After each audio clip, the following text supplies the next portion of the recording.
All right, so again, 1.3 is graphs of functions. So in this section, we're going to talk about how to identify if something's a graph of a function. We're going to talk about how to use piecewise to graph functions. And then we'll get into a couple things like zeros and that good stuff. So we start with domain and range, and this is domain and range from a graph. So you could be asked domain from an equation, which is what we covered in section 1.2. And then you can be asked domain and range from a graph. So if I'm looking at a graph, then domain are the values that go from left to right, right? Domain is my x. So I would say everything on my graph that goes from left to right. What's the furthest point left? What's the furthest point right? And that's your domain. Range is the y values. So the values from bottom to top. So again, domain is the x, range is the y. And this will also be given in interval notation. So as far as test goes, you can be asked, what's the domain of the function based on the equation? What's the domain of the function based on a graph?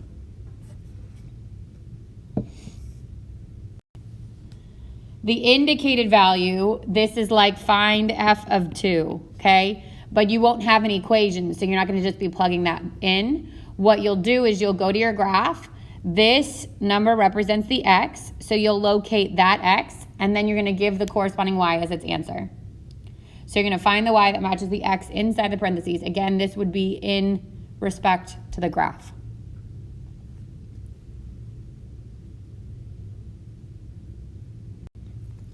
Here's the first example. It says find the domain and range and then the indicated function values.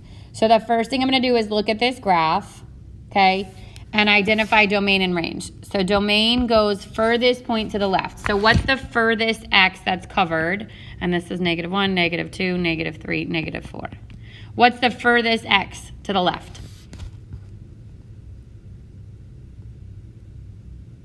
-4. -4. Is there an open dot on -4 or is there a solid dot? Solid. Which means it gets a bracket, okay? So I'd start at -4. And then it's one smooth continuous, there's no break in it, which means I go all the way to the furthest point on the right, which is -1. And again, it's a bracket because it's a solid dot. If it was an open dot, then it would be a parentheses. It's just like your or equal to or not, okay? Now range is gonna go from the lowest y to the highest y. So what's the lowest y on this, or the least y?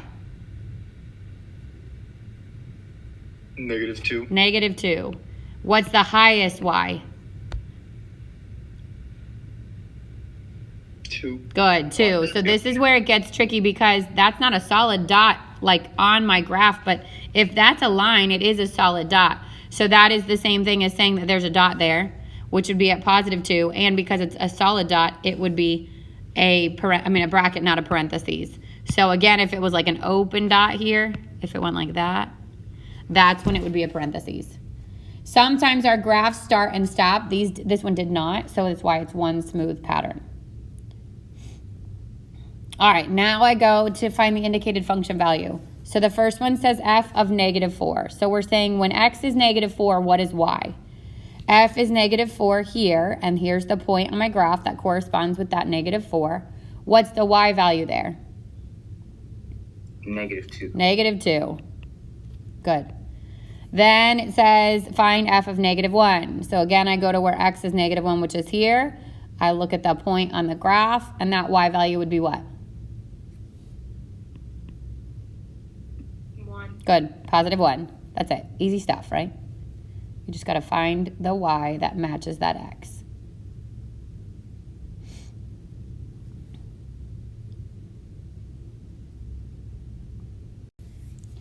All right, now use a graphing utility. When you see the words graphing utility, that means your graphing calculator or the app, which I'll try to show you both today.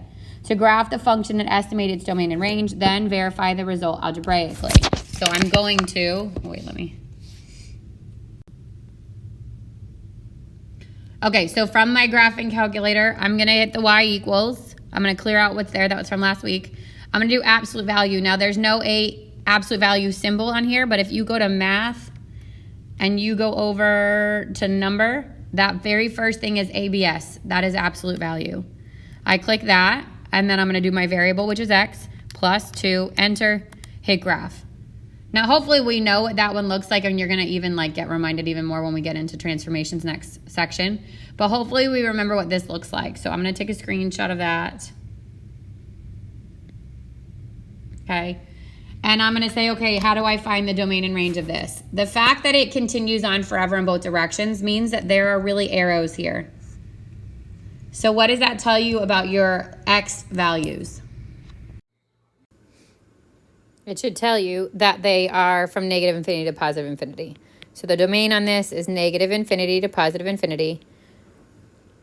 And then your range is going to go from bottom to top. So the lowest range there is 0, and it's a solid dot because that's part of your graph. And the arrows would point up, which means this goes to positive infinity. When it says verify the result algebraically, it just means for domain, because that's the only test we've done algebraically. So remember, we're checking to see if the x is underneath the root or in the denominator, and neither of those are happening here. That if x is really just the y, so the x is what we're looking for, and because there's no restrictions on that, our domain is all real numbers or negative infinity to positive infinity. Vertical line test is the way we figure out if a function or if a graph is a function. If the vertical line hits the graph at more than 1 point, then the graph is not a function. Because if you relate this back to what we did before, if you think about it, if a vertical line hits the graph at more than 1 point, it means that x has 2 different y's, which we said can't happen in a function.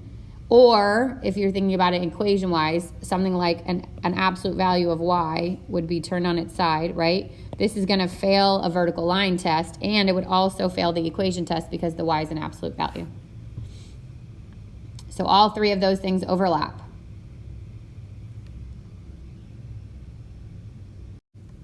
All right, so example 2 says use the vertical line test to determine whether the curve is the graph of a function. If it is, state the domain and range of the function.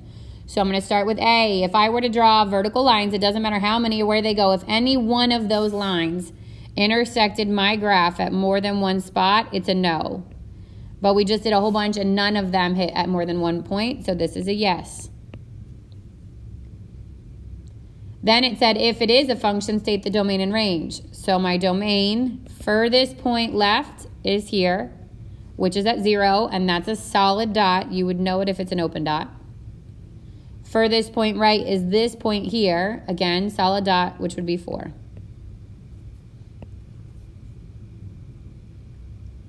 Lowest point is either here or here. Those would both be 0. Highest point is here or here, and that's 3.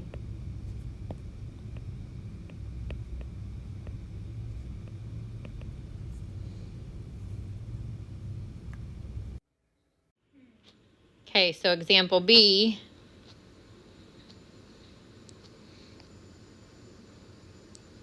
If we want to test for the vertical line test, as soon as I draw any line through this graph, it hits my graph at more than 1 point. So this is not a function. If it was a line and then a curve that came around on the other side and it didn't cross through more than once here, but did over here, it would still be not a function. So as soon as one single line intersects your graph at more than 1 point, it's not a function. All right, finding the zeros of a function. So when you see the word zeros, this has so many different meanings. Zeros is the same thing as roots, as solutions, okay? All of those are the same thing. And they all mean when y equals 0. So it's almost the same as an x-intercept too, except x-intercepts are in different, those are in coordinate point value. So these you will list like 1, 2, 3, and so on and so forth. An intercept, you would give it to me in coordinate points. But they are technically the same thing. So you'll set your equation equal to 0, and then there's usually some factoring involved. You're going to factor it, split it, set it equal to 0, and then every answer is your 0, root, solution. Those all mean the same thing.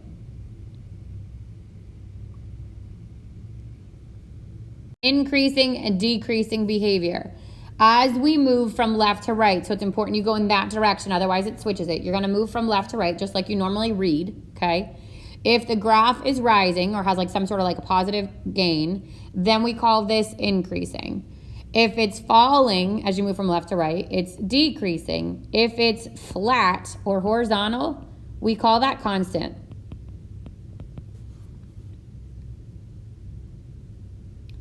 So it will ask you for the increasing, decreasing behavior, but it actually means all three of those things. Tell me which part of the graph is increasing, which part is decreasing, and which part is constant.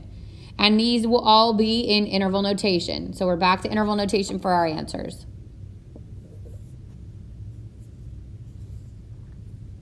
Now a graph can start like this, go up like that, right? So this part here would be increasing, then it would change to be decreasing, and then it would change to be increasing again.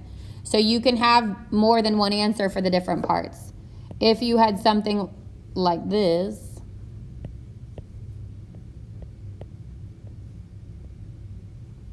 now this part is increasing, this part is constant, this part is increasing again. So there's not always, you're not always gonna have a part that is increasing, a part that is decreasing. Okay, like a simple line is either always increasing or always decreasing. Or it's constant if it's horizontal.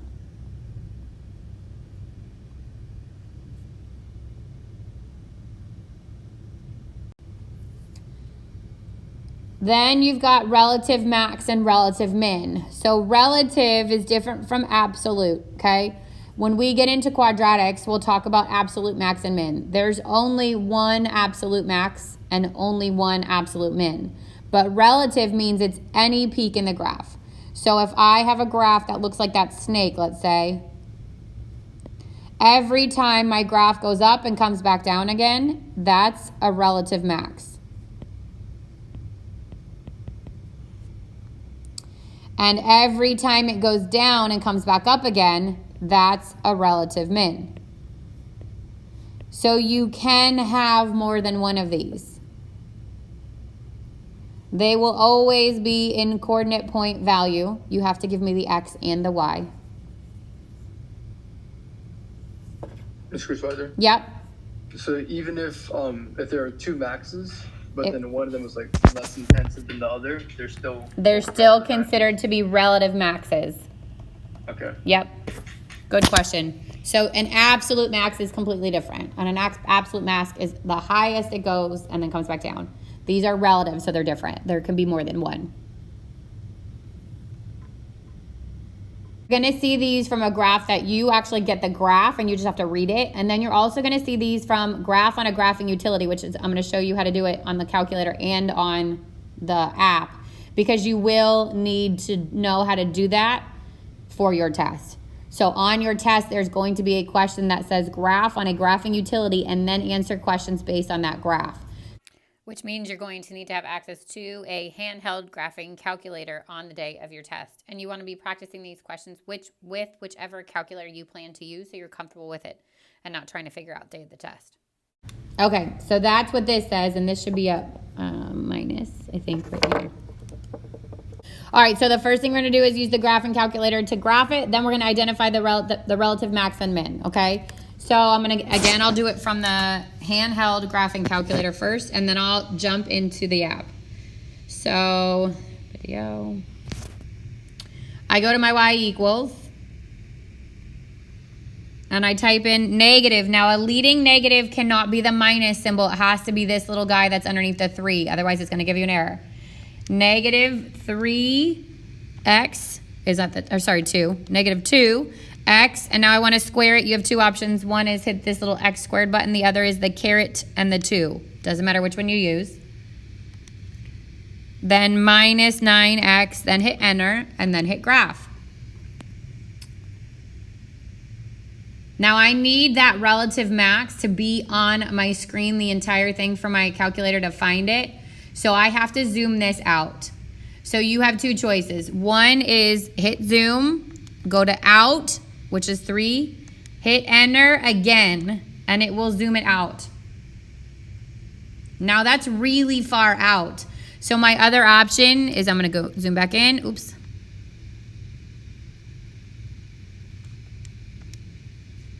I'm going to go back in, right? And it looks like it's just a smidge up.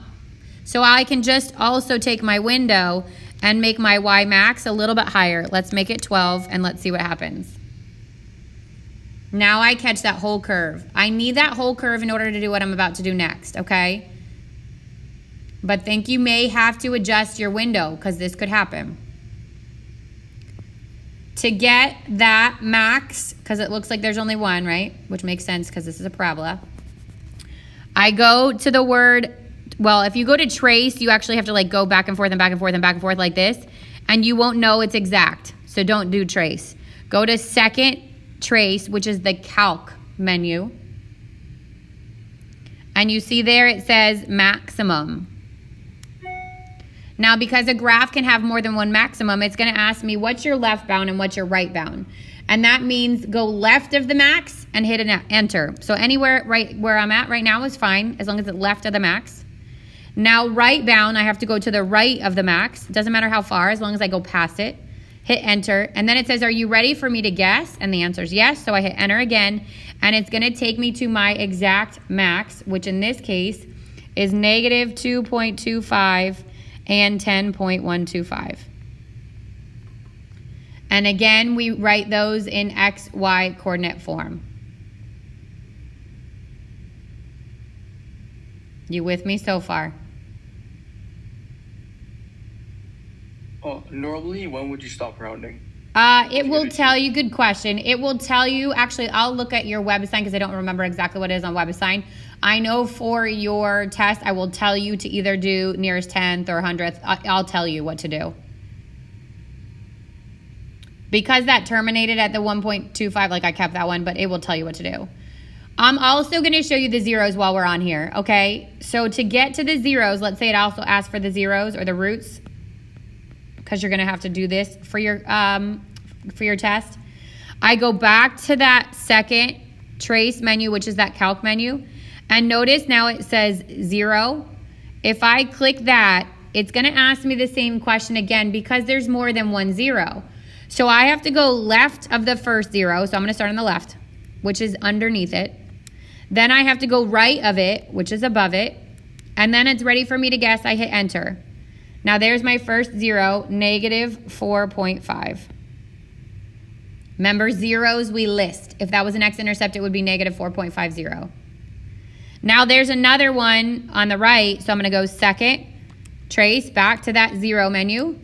I go to the left of that, which is anywhere over here. I need to go to the right of it, which is anywhere there. Guess, hit enter, and there's my second one, which is 0. Now, if I had factored this and solved it, I would have gotten the same answers. But on a test, it's not going to be nice whole numbers, so just be careful. It's probably not going to be factorable. Okay, now I'm going to show you how to graph that on the graphing utility. So I'm going to go to my equations. I'm going to do negative 2x squared minus 9x, save it, and graph it. So this is where you can kind of pinch and zoom, make sure you see your whole graph. And then when I double tap the home screen, or the screen itself, I can find my max and min. And I'm going to tap at the top, and it brings me directly to the maximum, which is that negative 2.25 and then 10.125. To find the zeros, I would double tap again. And I'm going to click on find roots. So click on the one on the left, and there's my negative 4.5. Click on the one on the right, and there's my 0. While we're on this, think about your domain and range, okay? So if I had asked you for domain and range of this function, my domain would be from negative infinity to positive infinity. My range would be from negative infinity up to the highest point, which we just found was 10.125.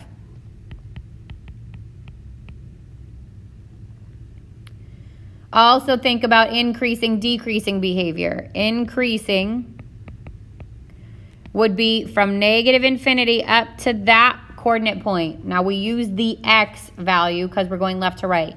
So it's from negative infinity to the x coordinate of that, which was what, negative 2.25. Then it turns to decreasing from that point down.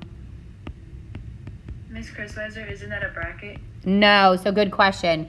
A point cannot be both increasing and decreasing. So if it is where it changes directions, it will always be a parentheses.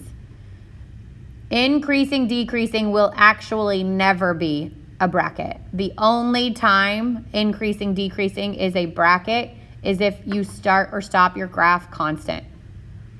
So if my graph looked like this,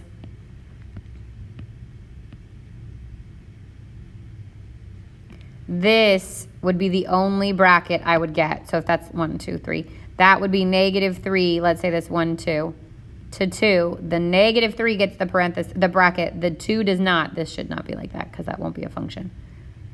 Let's say it's like that.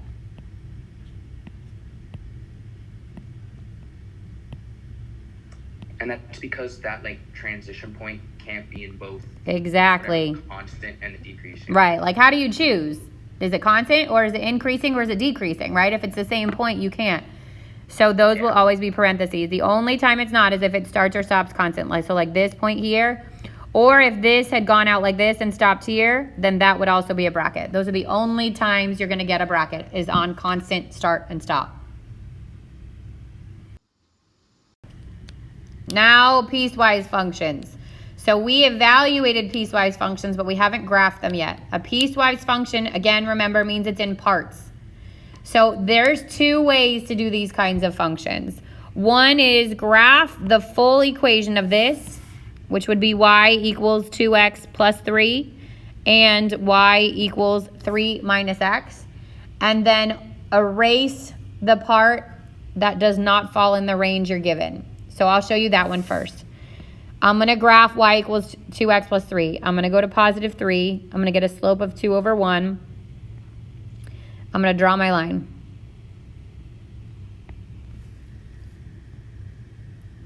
Now this part says that graph is only for where x values are less than 0, which means anything bigger than 0 I'm going to erase. And 0 itself is not a less than or equal to, it's a less than, which means it would have an open dot. But look at the next one, right? This one is greater than or equal to. So that's going to be a solid dot, right? So I'm going to rewrite this in y equals mx plus b format because that's what I'm comfortable graphing. It is also at 3. So I still start at 3 here. My slope is -1 over 1. So I'm going to go left 1 and right 1 or up 1 and back 1. And normally that line would look like this. But I only want to keep the values that are greater than or equal to 0, which means I'm going to erase everything to the left of it. And this is now a solid dot. So we filled in that dot was because those points overlapped. And this one said include that point. So we made it a solid dot. So that's one way to do it. Graph them both, erase the parts that you don't want. The other way to do it is to plot some points. So I would say for lines, I tend to do it the way we just did it. But when you get into other functions, because you're going to want to probably plot some points because you may not know exactly where it goes. We're going to do transformations and that kind of stuff to graph, and you can approximate graphs. But for these, you want them to be pretty accurate. All right, so let's do this one. This one says sketch the graph of the function. So I'm going to do the top part. I'm going to do this one by drawing and erasing. So that would be at +1, up 2 to the right 1, or down 2 to the left 1. That's my line. This time I only want it to be where x is less than or equal to -1. So I'm going to erase everything bigger than -1 as far as my x goes. And I'm going to keep it a solid dot because it's or equal to.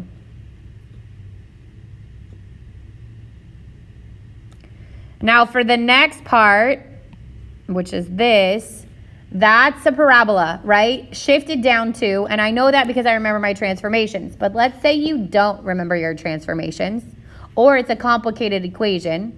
What you're going to do is plug values in starting at the one they gave you. So if x is greater than -1, I'm actually going to plug in -1, but it's going to be an open dot. Then I'm going to plug in 0, and then I'm going to plug in 1. So if I plug in -1, I get -1 squared, which is 1 minus 2. That's -1. If I plug in 0, I get -2. And if I plug in 1, I get -1. This time it's an open dot. Again, it overlaps. Then -2 is a solid dot. Then -1's a solid dot. And my parabola would look like that.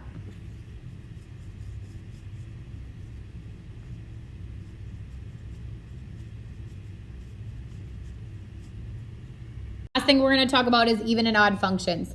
There's two ways to determine if something is even or odd, and the first is algebraically.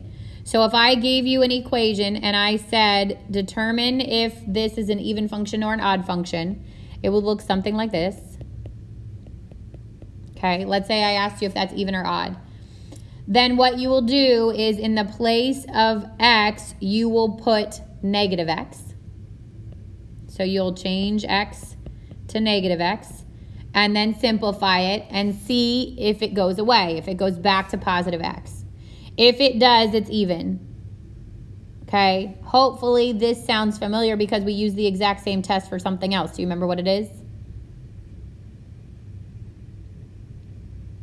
Symmetry. Good. This is also the same as y-axis symmetry. So it's the exact same thing. The only difference is that now we have functions. So instead of it saying y equals x squared, it's going to say f of x equals x squared. That's the only difference, okay? So if it's even, it also has y-axis symmetry. And then if it's odd, when you plug in a -x, it makes it so that it's negative. This is the same as origin. So if I had f of x equals x to the third, let's say, and I plug in the -x, it'd be the same as the test if this is y, making them both negative, which is the same test for origin. So even is y-axis, odd is origin, and then the other option's neither. There's no such thing as x-axis symmetry because then it would fail your function test. It wouldn't be a function to begin with. So it's not like before where you could have two of these three. You can only have either even, odd, or neither. None of that can overlap. If the graph is even, it's symmetric to the y-axis. If it's odd, it's symmetric to the origin. So those are the same. This time it can't be a both. Like you can't have it be symmetric to the x-axis and the origin because then it would not be a function. It would fail your vertical line test. So it's either going to be even, odd, or neither. It can't be two of those three.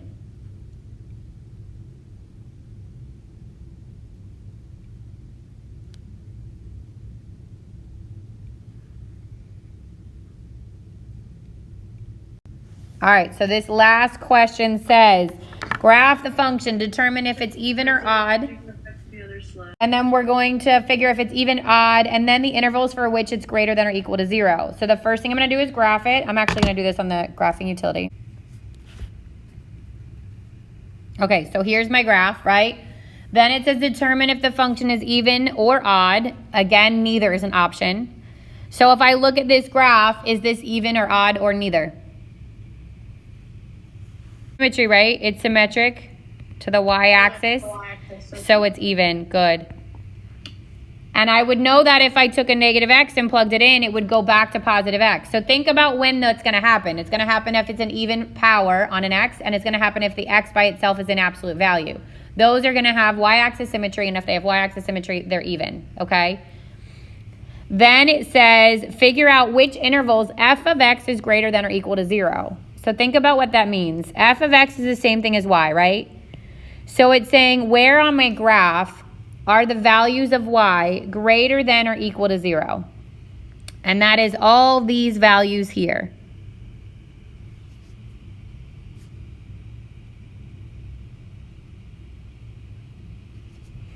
So what is that interval? It's from here to here. All the values of x in which they're greater than or equal to 0 would be from, this is -1, -2, 1, and 2, would be from -2, and it gets a bracket because it says or equal to 0, to positive 2, and it gets a bracket because it says or equal to 0.